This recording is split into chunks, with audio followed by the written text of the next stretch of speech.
والعاقبة للمتقين والصلاة والسلام على من لا نبي بعده أما بعد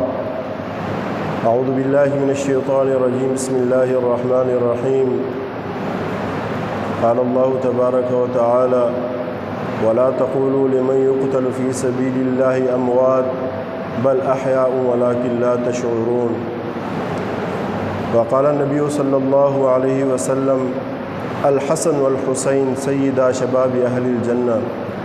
وقال النبي صلى الله عليه وسلم إن الحسن والحسين هما ريحانية في الدنيا أو كما قال عليه الصلاة والسلام۔ میرے محترم معزز بھائیوں،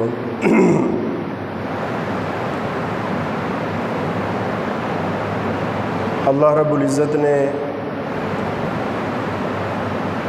اس دنیا کو انسان کے لیے ایک آزمائش کے طور پر بنایا ہے۔ یہاں انسان آیا ہے، یہ جہان خوشی کا جہان نہیں ہے بلکہ آزمائشوں اور غموں کا جہان ہے۔ یہاں وہی شخص کامیاب ہوگا جو اللہ اور اس کے رسول کی مان کر چلتا ہے، اور جو اللہ اور اس کے رسول کی منشا ہے اس پر چلتا ہے،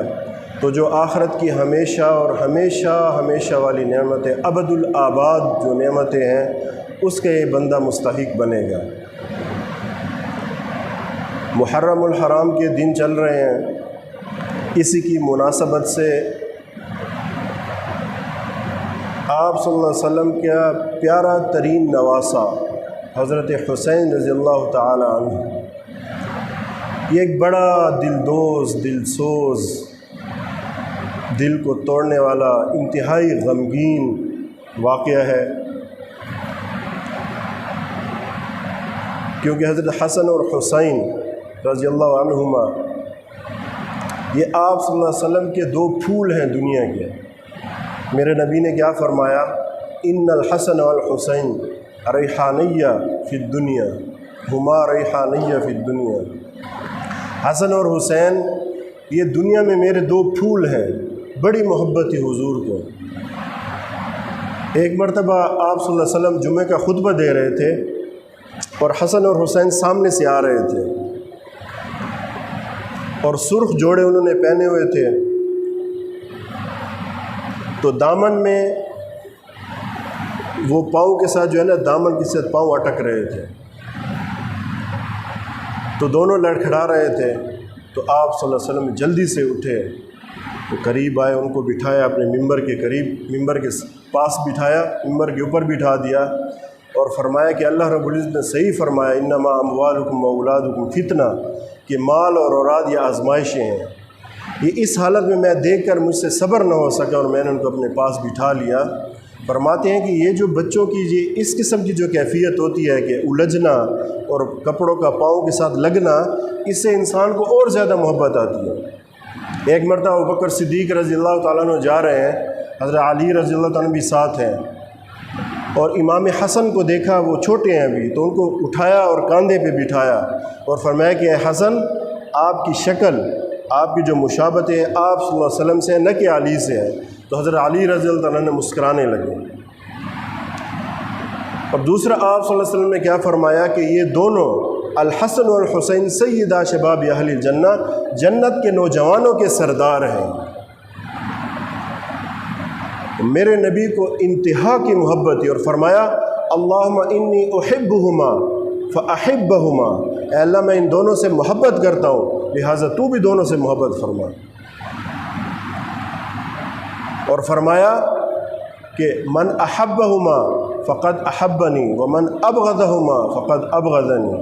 جس نے ان دونوں سے محبت کی گویا مجھ سے محبت کی، اور جنہوں نے ان سے نفرت کی، بغض رکھا، گویا کہ مجھ سے بغض رکھی۔ آپ صلی اللہ علیہ وسلم کے کندھوں پر بیٹھے ہوئے، ان کے پاؤں یہاں لگے ہوئے ہیں، حضور کے ہونٹ مبارک ان کے ہونٹوں کے ساتھ لگ رہے تھے، ہونٹوں کے ساتھ چوما ہوا ہے، ہونٹوں کے ساتھ لگے ہوئے ہیں۔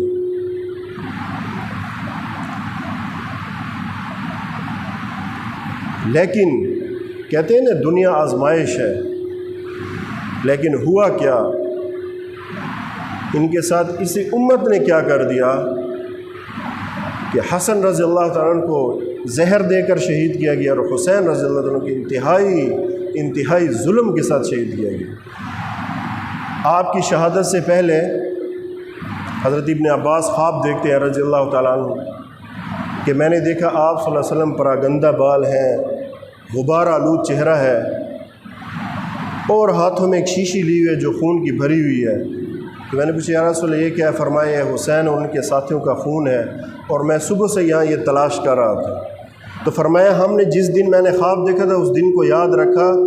بعین ہی اسی دن ہی شہادت ہوئی، اور اسی دن حضرت سلمہ نے خواب دیکھا رضی اللہ تعالیٰ عنہ نے کہ میں نے دیکھا آپ صلی اللہ علیہ وسلم انتہائی پریشان حال ہیں، اور بال اور چہرہ گرد آلود ہے۔ تو میں نے پوچھا یا رسول اللہ یہ کیا ہے؟ فرمایا کہ میں ابھی حسین کی مقتل گاہ سے آ رہا ہوں، میں نے آنکھوں سے دیکھا کہ میرے لخت جگر کو اور میرے گھرانے کو کیسے بے دردی سے شہید کر دیا گیا، ابھی میں قتل گاہ سے آ رہا ہوں۔ تو دیکھیں میرے نبی کو تو پہلے سے خواب میں پتہ چل گیا تھا حضور کے، لیکن کبھی دعا نہیں مانگی اور اس کے حوالے کر دیا، ان کو تقدیر کے حوالہ کر دیا۔ بارہ میں مختصر انداز سے بتاؤں گا کہ حضرت حسین رضی اللہ تعالیٰ عنہ نے جو یزید کی بیعت سے انکار کیا اور ظلم کے خلاف کھڑے ہو گئے، 4 شخص تھے جو حضرت معاویہ رضی اللہ عنہ کے دور میں نہیں مان رہے تھے، عبد الرحمن بن ابو بکر، عبداللہ بن عمر،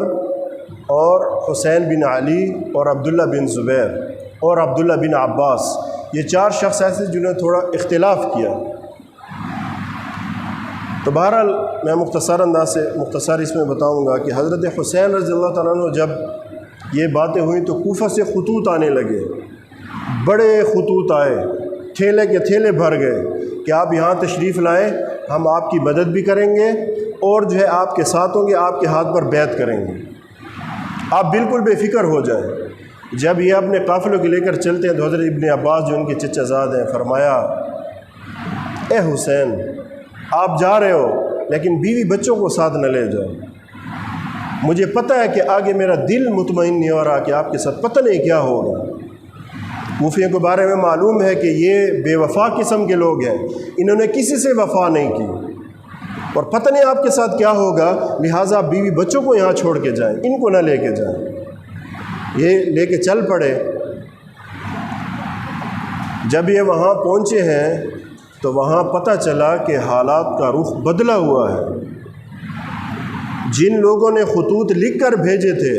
اور جن کی مہریں لگی ہوئی تھیں، جن کے دستخط تھے، انہوں نے آنکھیں پھیر دیں، چہرہ پھیر لیا کہ اگر ہم نے بھیجے بھی ہیں، فرمایا یہ دیکھو تمہارا خط نہیں ہے، ایک سردار کو دکھایا، دوسرے کو دکھایا، تیسرے کو دکھایا، کسی نے انکار کیا، کسی نے کہا کہ ہم مجبور ہیں، اب تو ہم آپ کی مدد نہیں کر سکتے، ہمارے تو گھر بھی تباہ ہوتے ہیں اور املاک بھی تباہ ہوتی ہیں اور سب کچھ جاتا ہے۔ لیکن ظالموں کو یہ پتہ نہیں تھا کہ سب کو قربان کروا دیتے تو تمہیں سب کچھ مل جاتا۔ یہ ایک ایسی داستان ہے، اس کی تفصیل کیسے بتائی جا سکتی ہے کہ یہ مظلوم ترین گھرانہ، یہ مظلوم ترین قافلہ، یہ جب کربلاتن دکھ اور تکلیف کی جگہ، جب یہ وہاں پہنچا تو ابن سعد 4000 لشکر لے کر آگے کھڑا ہوا ہے، راستہ حیران ہو گئے کہ یہ کیا ماجرا ہے، اور جنہوں نے بلایا تھا، جنہوں نے مدد کا کہا تھا، وہ سارے کے سارے منہ پھیر گئے، چند بندے ان کے ساتھ باقی رہے۔ یہ جب انسان پڑھتا ہے نا واقعہ جو نبوت کے گھرانے کے ساتھ صرف حسین بن علی زین العابدین باقی رہے، باقی سب شہید ہو گئے، نبی کے سارا گھرانہ شہید ہو گیا، اور انتہائی بے دردی کے ساتھ۔ ایک روایت میں پانی بھی روک دیا گیا ہے، بھوکے پیاسے ہیں، سخت گرمی ہے، اور ان ظالموں نے یہ بھی نہ دیکھا کہ نبی کا نواسا ہے، جس نبی نے ان کو کاندھوں پہ اٹھایا، جس نے اٹھا کر ممبر پہ بٹھایا، جس نے ان کے ہونٹ چومے ہیں۔ کسی کو تو ترس آ جاتا ہے، لیکن کہتے ہیں نا جب آنکھیں اندھی ہو جائیں، آنکھوں پر غلاف چڑھ جائے، کانوں میں ڈانٹ پڑ جائے، تو دلوں پر پردہ چھا جائے، پردہ پڑ جائے ظلمت کا، تو کچھ نظر نہیں آتا۔ بہرحال باتیں چلتی رہیں، جب وہاں پہنچے حالات بدل گئے تو پھر ان کو جمع کیا اور چراغ بجھا دیے کہ دیکھو جو جانا چاہتا ہے چلا جائے، میرے جو ہمراہی ہیں، کیونکہ ان کا مسئلہ میرے ساتھ ہے، میرے ساتھ ان کا مسئلہ ہے، آپ کے ساتھ نہیں ہے۔ تو کوئی بھی نہیں گیا، جتنے بیٹھے تھے سب کے سب بیٹھے رہے۔ پھر بہرحال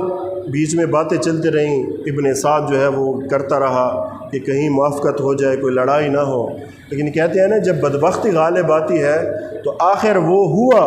اس زمین و آسمان نے وہ منظر دیکھا کہ نبی کا نواسا، نبی کا لخت جگر وہ خاک و خون میں تڑپ رہا ہے۔ علی اصغر، علی اکبر، عون، محمد، یہ سارے کے سارے خاک و خون میں تڑپ رہے ہیں، ان کے لاشیں پڑے ہیں۔ یہ منظر آسمان نے دیکھا، اور اپنی ہی امت کے ہاتھوں باتیں ہوتی رہیں، انہوں نے بیان بھی کیا، سارا بتایا کہ دیکھو تم کیوں مجھے نہیں چھوڑے۔ اچھا پھر ابن سعد کو کہا کہ دیکھو مجھے 3 چیزیں کرنے دو، یا مجھے مکے جانے دو، یا مجھے اسلامی سرحدوں کی طرف جانے دو تاکہ میں وہاں جہاد کر سکوں، یا میرا راستہ چھوڑو کہ میں شام کی طرف جاؤں اور خود یزید سے بات کروں۔ لیکن کہتے ہیں نا ابن زیاد بدبخت ترین انسان، انتہائی بدبخت ترین انسان، اس کے ساتھ شمر، ذیلجوشن، کہ اس شیطان نے اس کو بھڑکایا، وہ اتنا تیار ہو رہا تھا کہ شیطان نے بھڑکایا کہ نہیں اس کے قصہ یہاں ہی نمٹا دو۔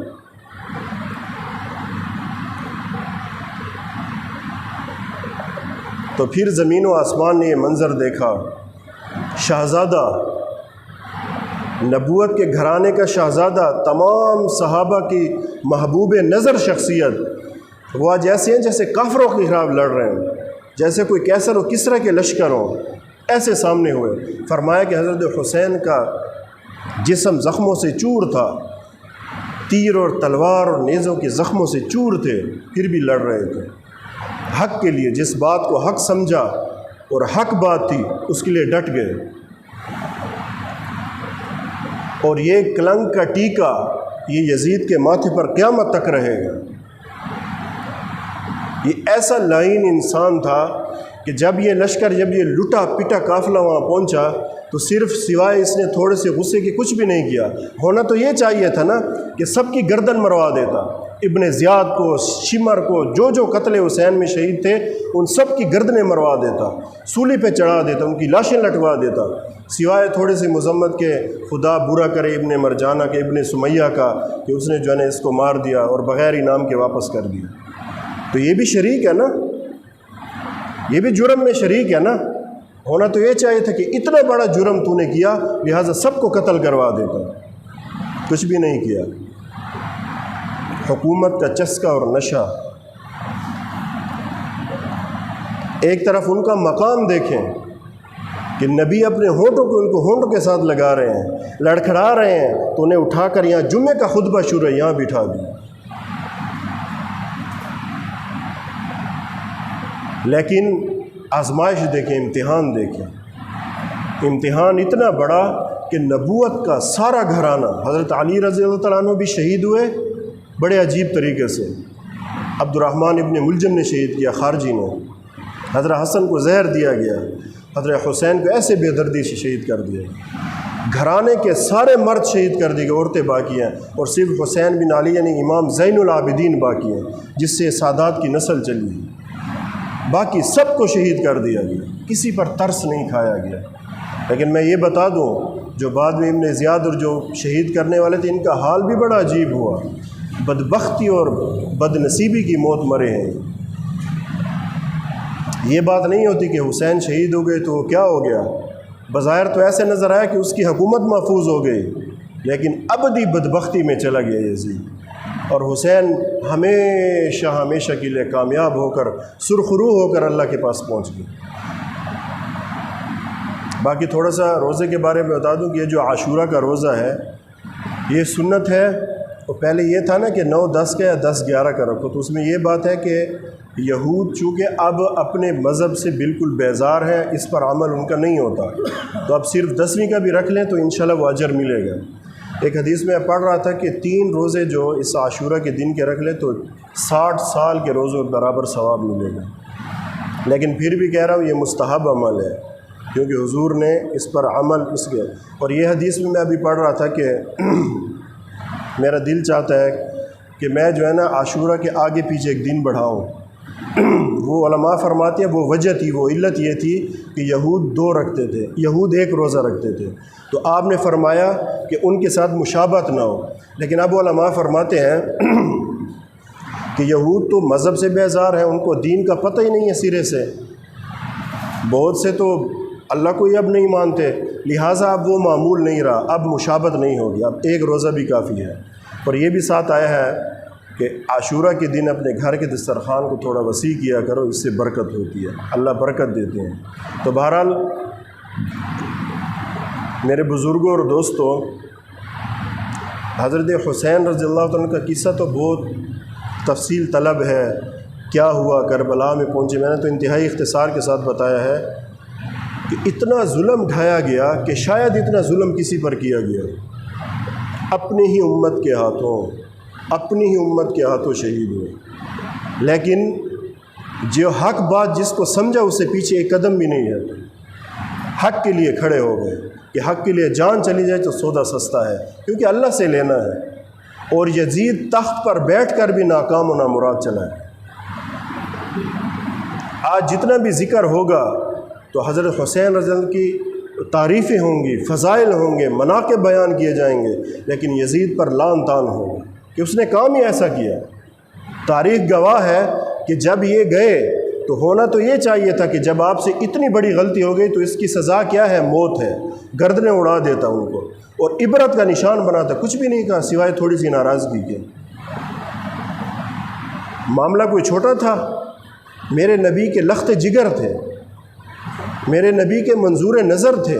اور دعا کہ اللہم انی احبہما، میں دونوں سے محبت کرتا ہوں، فاحبہما، آپ بھی دونوں سے محبت کرو۔ من احبہما فقد احبنی، جس نے ان دونوں سے محبت کی گویا مجھ سے محبت کی، جس نے ان دونوں سے بغض رکھا گویا مجھ سے بغض رکھا۔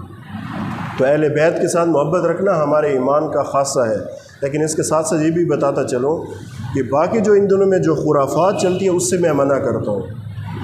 کسی قسم کی چیزیں بھئی یہ کرنا ہے، وہ دیکھو جب بھی کوئی چیز آتی نا اسلام کے اندر کوئی ایسی پریشانی آ جائے، کوئی موت کا منظر ہو کوئی، تو وہاں اسلام آپ صلی اللہ علیہ وسلم منع کرتے ہیں جزا فضا کرنے سے اور اپنے بال نوچنے سے، گریبان پھاڑنے سے، آپ نے منع کیا اور سخت ناراضگی کا اظہار فرمایا ہے۔ تو یہ جتنی چیزیں چل رہی ہیں ان سب سے ہم بچیں، وہ جانے ان کا کام جانے، اگر ان کے مذہب میں ہے تو وہ جانے ان کا کام جانے، خود اللہ کو جواب دیں گے، لیکن ہم اس چیز سے بچیں، غم دل میں ہو، اور جتنا ہو سکے جتنے شہداء ہیں کربلا کے ان کو اصحال ثواب کیا جائے، یہ ان کے ساتھ ہے۔ غم دل کے اندر ہو، لیکن غم کا مطلب یہ نہیں ہے کہ ہم اسلام کے مخالف ایسے اقدام کریں، ایسی چیزیں کریں کہ جن کے سرے سے کوئی وجود ہی نہ ہو، کہ جو بالکل شریعت سے ٹکرائے، یہ چیز منع ہے، اس چیز کا ہم بڑا خیال رکھیں۔ بڑی چیزیں آتی ہیں، یہ کرو وہ کرو، پتہ نہیں کیا کیا عجیب خرافات ہوتی ہیں، انسان سوچ کر حیران ہو جاتا ہے، اور اس کو مذہب کا نام دیا جاتا ہے اور غم کا نام دیا جائے، غم حسین ہے۔ بھئی غم حسین کا تو طریقہ بتایا ہے ہمیں، غم تو ہمیں بھی الحمدللہ ہے، بہت زیادہ غم ہے، لیکن ہم غم ویسے منائیں گے جیسے رسول اللہ صلی اللہ علیہ وسلم نے فرمایا کہ غم کس طرح منایا جاتا ہے۔ تو ہم اسلام کو، ہمارا اسلام تو ایسا ہے کہ جو براہ راست ہم غیر مسلم کو پیش کر سکتے ہیں، وہ اسلام میں داخل ہوں، اسلام کا ایسا رخ بنانا کہ وہ بھی توبہ کریں کہ بھئی یہ اسلام ہے، اس کا منع ہے، تو اس سے ہم بچیں۔ اللہ تعالیٰ ہم سب کو عمل کرنے کی توفیق عطا فرمائے۔ وآخر دعوانا الحمدللہ۔